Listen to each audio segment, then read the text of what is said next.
Right. Well, after spending 2 weeks pretty much just in and around Tacloban City, Missy had a great idea to escape the city for a couple of days and came across this place, La Via Francisco Mountain Resort and Hotel. Although I have to say, it's more resort than hotel. They only have a couple of rooms, one 3-to-1. But let's go and have a look around.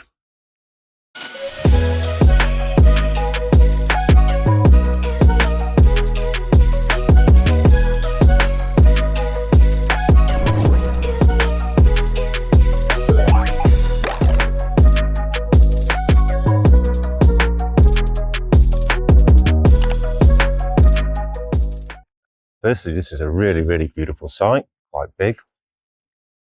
Plenty for people to do. Really, really is a fantastic place for coming with a family for a day out. Really, really nice site. Lots and lots of water features is a big part of this. So as we stroll around, I'll just give you a quick overview of everything that we come across, just so that you can see what we've had to enjoy over the last couple of days. But first thing we come to is this fantastic children's water park. There's some really, really nice stuff here.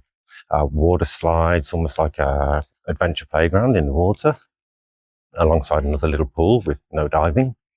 But there's lots of little seating areas here as well. Everything made up with like little toadstools.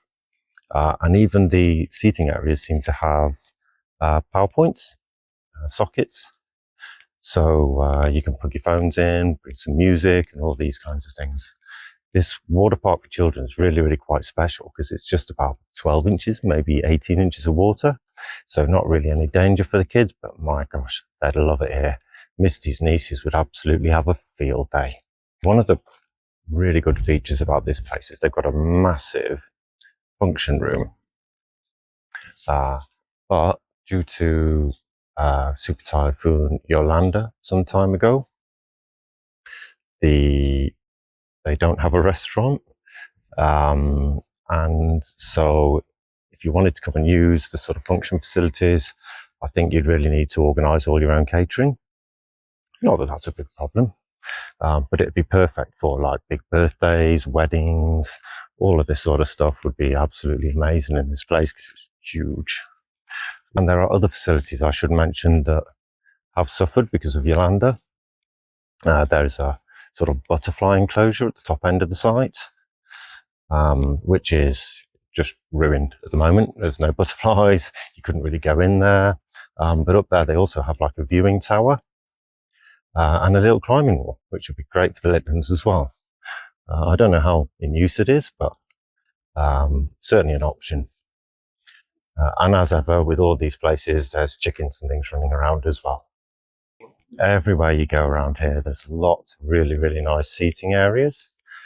Good furniture, well designed. Lots of little spaces where you could just sit as a group. And I can imagine you could have literally hundreds of people here during the day. And that is the thing about this place, is it's mostly, I think, somewhere you would come for the day.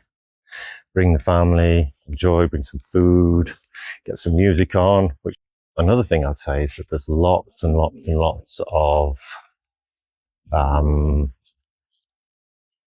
little romantic spots. Lots of little, it's almost designed with Instagram in mind. So many places where you can just pose for little photographs, you and the missus, families, couples with children. Could get some really, really good photographs from here. That would probably look quite impressive on Instagram. And the main pool area itself is like a water park. Big, big water slides, a couple of which are still under repair after Yolanda, but really, really fantastic stuff. I mean, this would be considered a water park pretty much anywhere else in the world. Here, just a mountain resort, but looks really, really smart. They do have a little shop, a little store, just by the pool area, but I've got to be honest, it doesn't sell too much. Mostly just a few drinks, beer, of course. I think you could probably get some spirits if you really wanted to, Coke, water, this sort of stuff. Not too expensive. Really, really pleasantly done. And what I would say is there's always people working on it, just either trying to put a few repairs to it or make enhancements, build on it, make it even better for anybody coming. Most people just pay to come in for a day, bring the family. I think it's open sort of 9 till 5, 9 till 6. But of course we decided to have a couple of overnight stays. And we were the only people staying overnight. The accommodation is really bright, fresh, modern and new. We were actually told we were only the third people to stay in their little hut. They have one hut for 2 and one hut for 3. It was a little bit eerie, I've got to be honest, the first night, because there was literally just Misty, myself and one security guard here. And you feel quite exposed. You're right out in the middle of nowhere. This place is probably maybe 40 minutes north of Tacloban up into the mountains. I'll try and provide Google Maps sort of pinpoint to show you where exactly it is. So if anybody does want to come and visit, I would actually recommend it.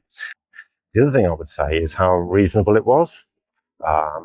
We stayed for 2 nights and I think it's 1,500 pesos per night, which may seem a lot to the Filipinos out there.